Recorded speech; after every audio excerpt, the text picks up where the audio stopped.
to you.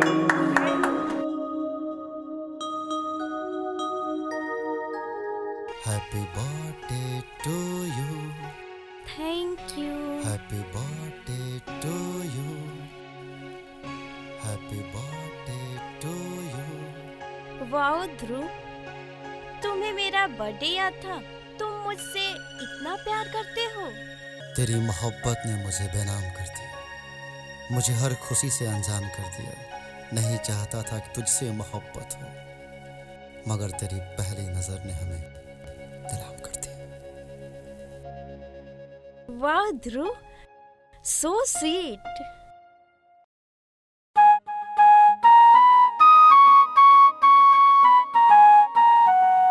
I love you. I love you Tulsi, I love you. बहुत प्यार करता हूँ तुमसे।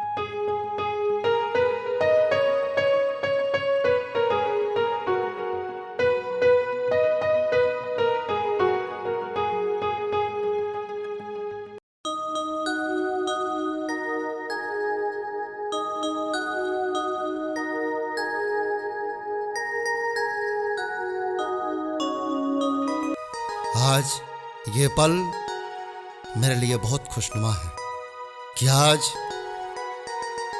मेरे दिलों की मलिका, इस राजा की रानी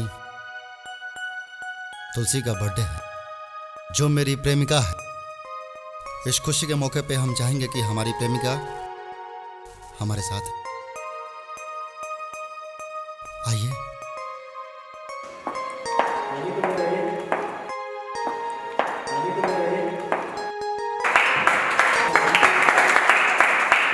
और आज इसी खुशी के मौके पे मेरे अजीज मित्र, बेहतरीन सिंगर, जो दर्द भरे नगमों से जाने जाते हैं, जिनके नगमे सुनकर हम सब रो देते हैं, आंखों में आंसू आते हैं, तो आज इसी खुशी के मौके पे मैं अपने अजीज मित्र, दोस्त, मेरे यार गोलू तिवारी को याद करना चाहूँगा। आजा मेरे भाई, आजा मेरे यार।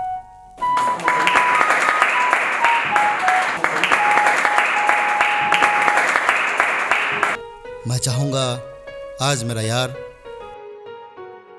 कुछ दर्द भरे नगमे पेश करे इस महफिल में।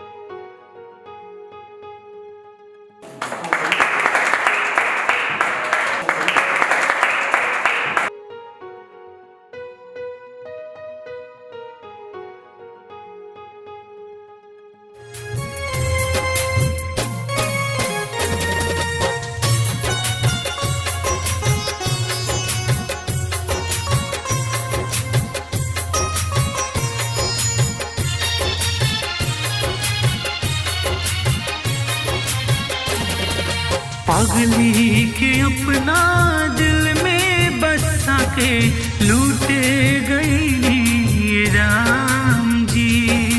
पागली के अपना दिल में बसा के लूटे गई राम जी।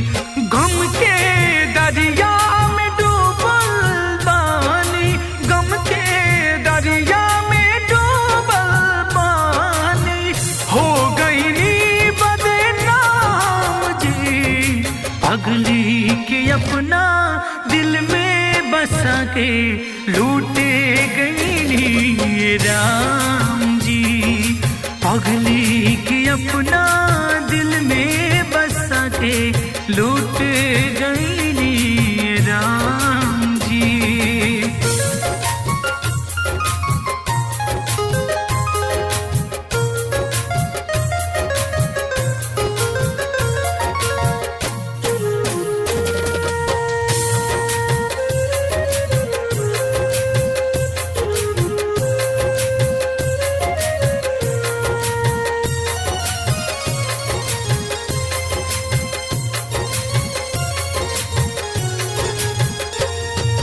अखिया से बिसरे न पगली की सूरत, दिल में बसल भी बन के मूरत।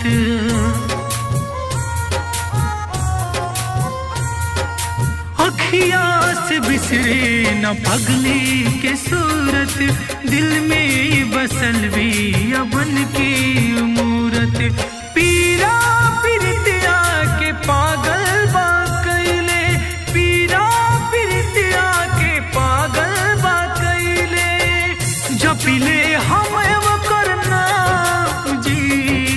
पगली के अपना दिल में बसा के लूटे गई ये राम जी। पगली के अपना दिल में बसा के लूटे गई ये राम जी।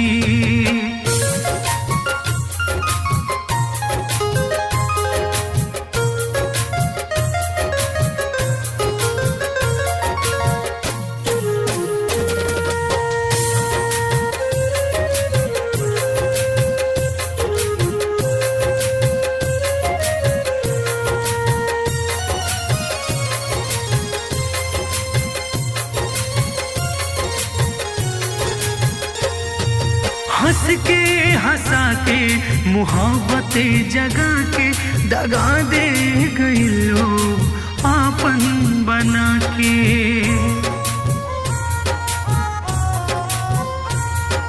हंस के हंसा के मोहब्बत जगा के दगा दे गई हम के आपन बना के।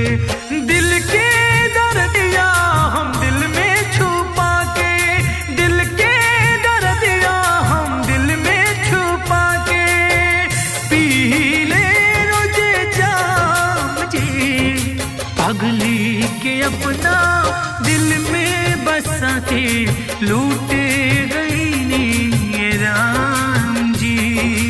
पगली के अपना दिल में बसा के लूटे गई ये राम।